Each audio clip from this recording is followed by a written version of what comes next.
I got into the sales game when I was 23 years old at a recruitment company where I was selling to clients day one of the job. Legit, you came into the office and they were like, call clients, land recs.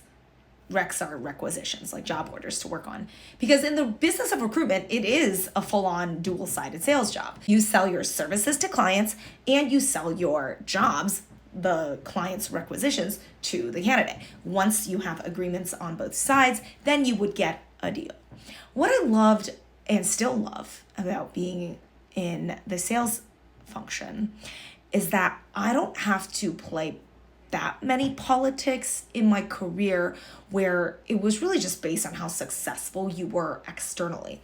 So in my eyes, that really was the least of all the evils. Because I had worked other jobs, namely base salary oriented jobs or service jobs, I didn't particularly like the work because the reward was sort of the same, no matter how good you were at doing the job. So for instance, if you're a data entry person, you could be doubly good at data entry, but you wouldn't be paid double.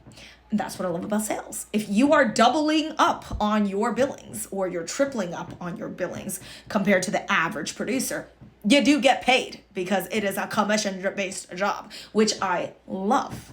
And that is why I never left the sales world. And obviously, once I made enough money in my job, I became an entrepreneur, and now I do this all sorts of stuff for myself to make money. And that is awesome because I love the freedom of making an unlimited amount of money and have a lot of control over my life and my time. So that is a decision I made early in my life to pursue sales, and I'm glad I stuck with it and was never scared off by potentially not succeeding or needing the salary as a base, as a stability. I'm glad I never fell into that boat because I made sure I wouldn't fall into that boat because I worked my ass off. I worked doubly hard as others. I produced doubly hard as others. I succeeded in my sales career. It's possible. It's not easy, but sales is a good job for people who want a high degree of return in accordance with their talent and the amount of effort they're willing to put in. So if you believe in yourself, if you're willing to work hard, and if you are talented, then sales is probably gonna work out for you.